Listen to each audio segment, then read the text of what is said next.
Hey guys, okay, so part 4. Now, so yeah, like the night before we kind of had a big storm, and it kind of leaked a little bit, not too much, like it was just a little bit uncomfortable in some places, but you know, I've slept in a horse stable before. This was amazing. This was just fine. But yes, like they were up there putting tarps over the roof and stuff the next day. I was like, guys, it's okay. But anyway, they were looking after us beautifully. And this was probably the full day of like on the tools. This was like, okay, let's see how much stuff we can really get done today. And so we got all the footings done the day before, which was fantastic. We'd done a really big run at the footings. So the last day was on the tools digging trenches because they'd kind of done this way, and then we had to have interconnecting trenches in between the footings, so they could add more Rio and do that kind of thing. I should actually have a lozenge. I might put it on pause and go get myself an On Guard lozenge, and I'll be back. Hang on. Okay, I'm back. Lozenge. Too much talking. So, right. So this morning, it's really intimidating for a chick to go down and pick up a shovel, especially when there's rocks involved. But I just went, let's just do this. Like literally, got my gloves on, put my dirty pants on from yesterday. I figured they're gonna get dirty anyway.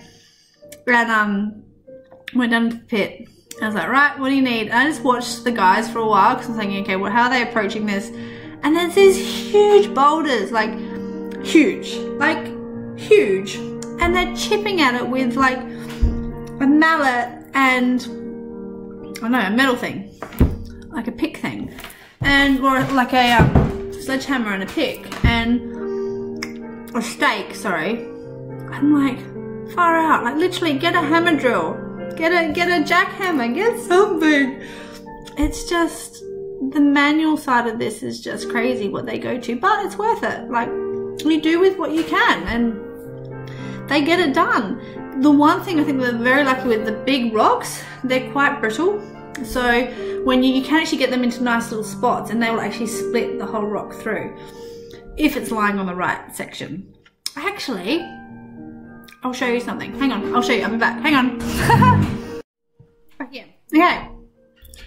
I brought some Nepal home with me. I don't know if you can see. Can you see how glittery this is? How shiny? That's how shiny it is. It's like silver. I don't know if you can see here how all the different lines going through. So you can imagine if the rock is like this, it's cool because you can hit through here. It'll split down the lines and it will fall over. If it's like this, good luck because you're breaking through little bit by little bit by little bit. So if you can't flip the rock over to get it that way, you're in for some tough love there. But it's the most beautiful rock to work with. This was my little Everest that just happened to fall into my lap. I thought, you know what? I'm gonna take that home as a little memento. So yeah, I've got my little Everest with me. But it's, yeah, I've become very fond of this rock. Worked very hard to work with that stuff and to get it out of the way so we could build the school. And you know, like how they make gravel is they get this stuff and they chip it up to make smaller bits of rock. So everything's done manually there.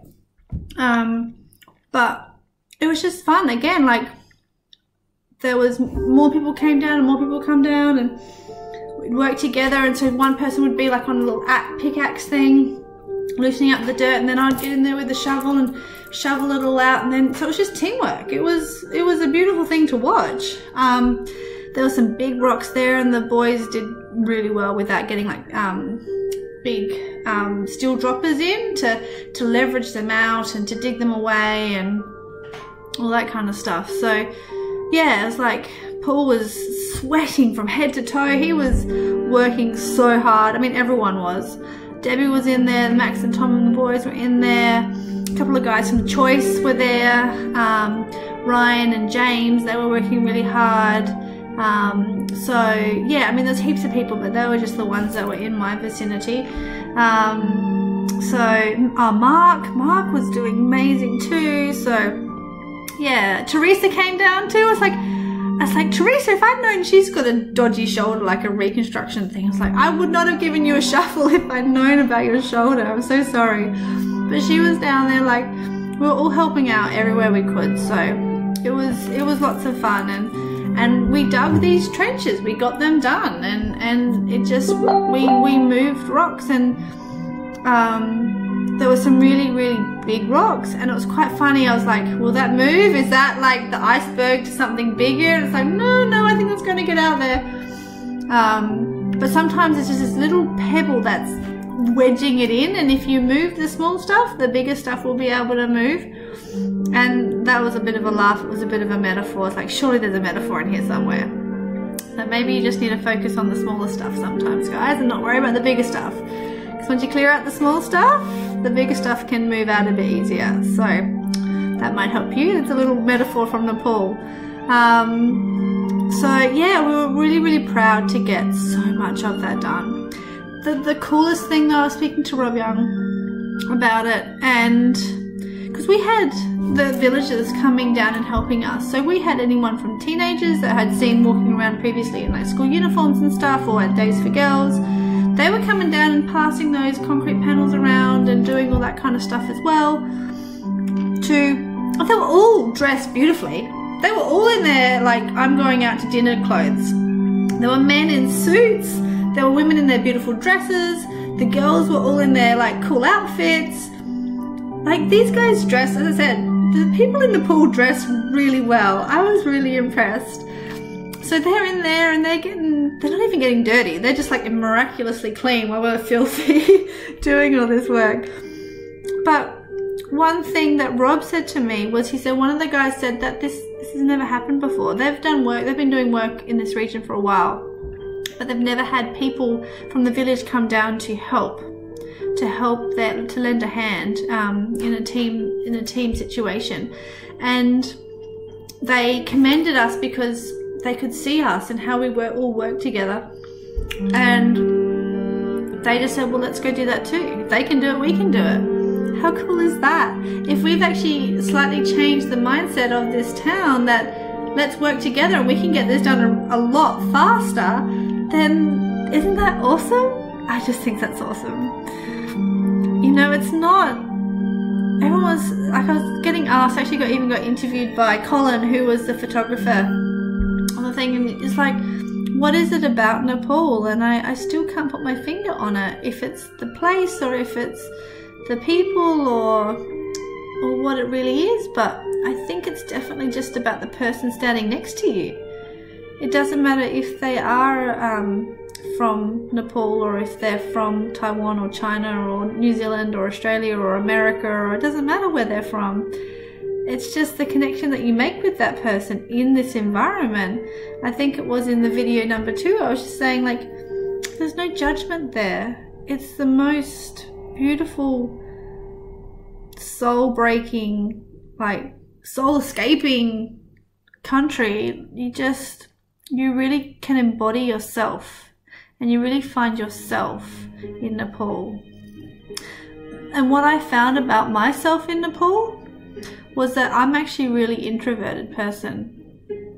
And I'm sure there might be someone watching this right now that's like, Hayley's not introverted. And I probably would have said the exact same thing, but it's true. I'm really introverted. I didn't really know what that meant, but I get it. I totally get it. I love one-on-ones. I love one-on-ones with people. I love being and connecting with people. I love talking in front of huge groups and not feeling like I have just a few eyes on me, but just like being up on stage and just educating, teaching people. I do not want to be the center of attention for a small group, 10 people, 20 people. I don't want it. I will just sit there and just watch everyone else. I struggle with personalities that are more over-empowering than mine. As a child, I probably was surrounded by quite a few of those, and I would either have to put up a front to protect myself from those types of personalities, and I did that really quite easily, either with laughter or ha ha ha ha, or like you know, smart comments and things, or sarcasm, and I can't do it anymore. I just can't. So I had a bit of a down moment the last night. Afternoon the last night. I mean, it's probably an accumulation of everything, you know, the physical activity, the exhaustion, the awesome times we're just having, and just the different people and things, and just, I don't know, it just comes out of you. And I was trying to, like, why am I feeling like this? Why am I feeling, you know, so happy but so sad at the same time? And for me, all I could kind of put my finger on is that there was just maybe situations that I was put in that I felt like it was taking energy away from me. Maybe I had to protect myself from some conversations or some people, and it was not in a bad way, not that they were doing anything wrong. It was just because I am this introverted soul that is quite happy just to sit and watch. But at the same time, I love to get out there and do stuff with people. But I think why I love this environment so much was because I was literally just next to 2 people in this work. I was just working with 1 or 2 people, and I was really happy with that. When it was like bigger groups of people, I struggled. Like at the dinner table, I didn't talk much because there was 6 other people there and they were all talking. I'm much happy just to sit and do my thing. So that was a real eye-opener for me, because I just really needed to realize that I'm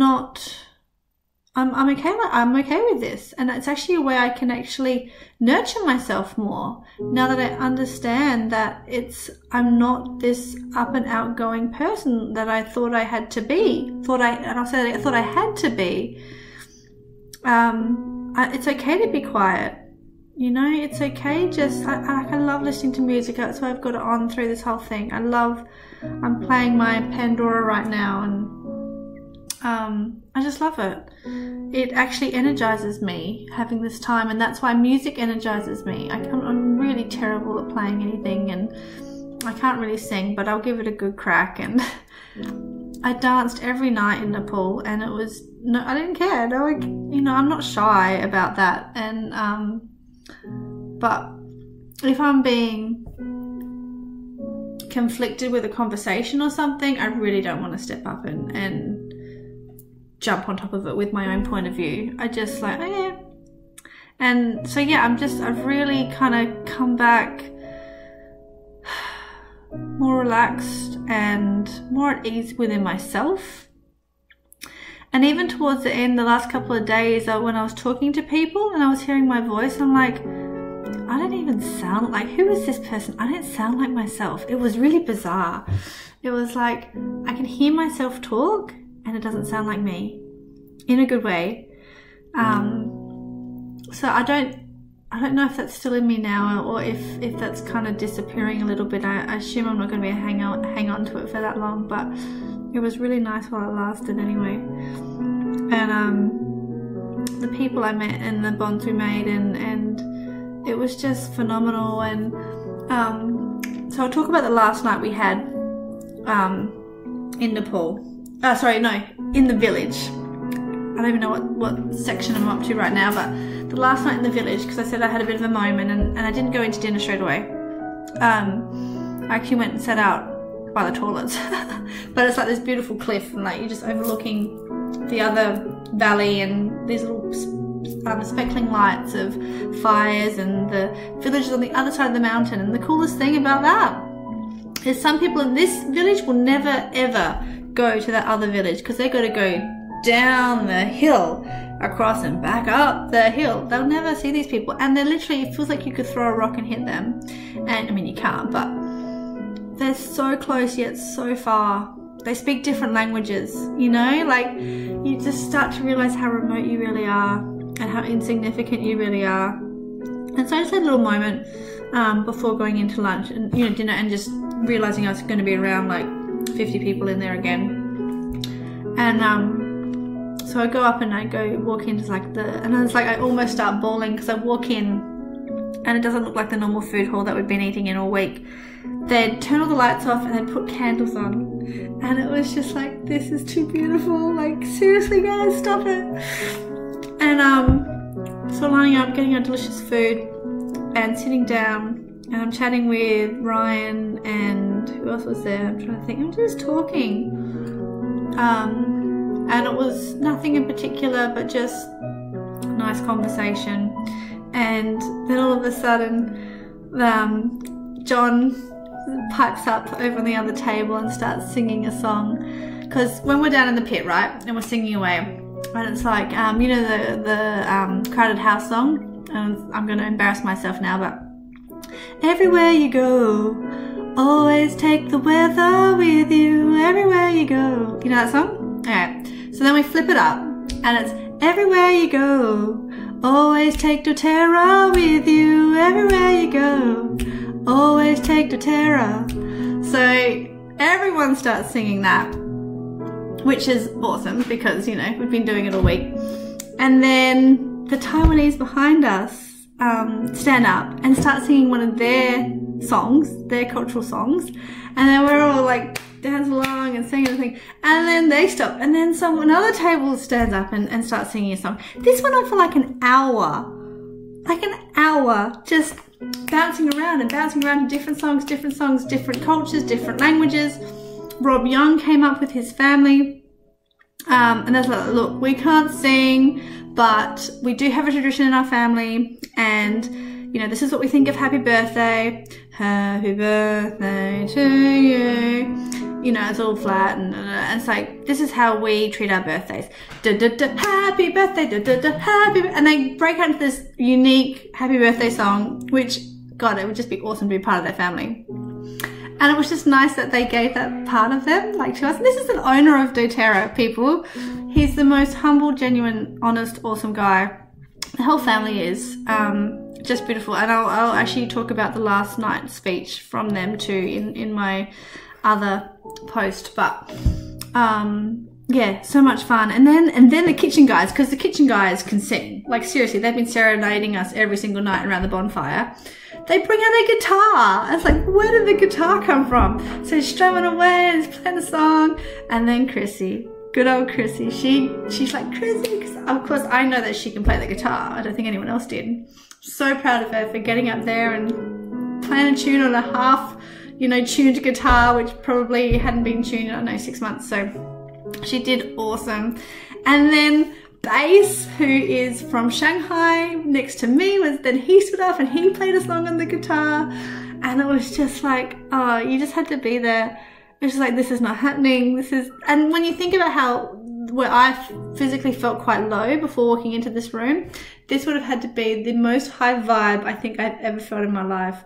If you could just like bottle that, and if you could test the vibrational pull of the love and joy that was in that room at that time, would have been like this bright light coming out of it. It was awesome. It was awesome. And I'm looking at Ryan, because Ryan does the Choice Humanitarian trips, right? So I was like, is this normal? Like, he's like, no, this is really cool. I'm like, okay, cool. Yeah, so you don't know what you don't know, you know? Like, it's just, I never knew what to experience until I got there. So super glad to be in this community, and for them to share a bit of themselves with us, and for them to open their hearts to us and their homes to us, and just show us a little bit about them and how they live in this world, and the impact they are making on this world, and their next generation and their children. That afternoon before this, on our last night, we actually got out and we had all these activities to do with the kids. So we were painting fingernails, and we were playing volleyball, and we were doing art and stickers and plaiting their hair and doing all this just lovely stuff for these kids, and just having fun. I mean, the one thing I noticed is that kids are kids. You know, the girls, actually a lot of them already had nail polish on them. Half of them, you know, it was all chipped away and things, but they loved getting their nails painted just as much as any other girl loved getting her nails painted. You know, so it was really nice just to have that time with them, and to just connect with them. And they were so grateful. They were so beautiful, grateful people. And we also had a another farewell paradey thing. So more reads and more songs and more dances and more goodbyes and dancing for us, and we did more dancing with them, and it was just a beautiful way to end the day. It was end the trip, or on site anyway. This is not even the rest of the trip, guys. This is crazy, right? This feels like we've been away for a week and we've been away for a few days. Like, this whole trip was just phenomenal. So, yeah. Next one I'm going to talk about the trip back down. We'll talk about Pokhara, where we went to next, and see how far I can get into that. Okay. Love you guys. Bye.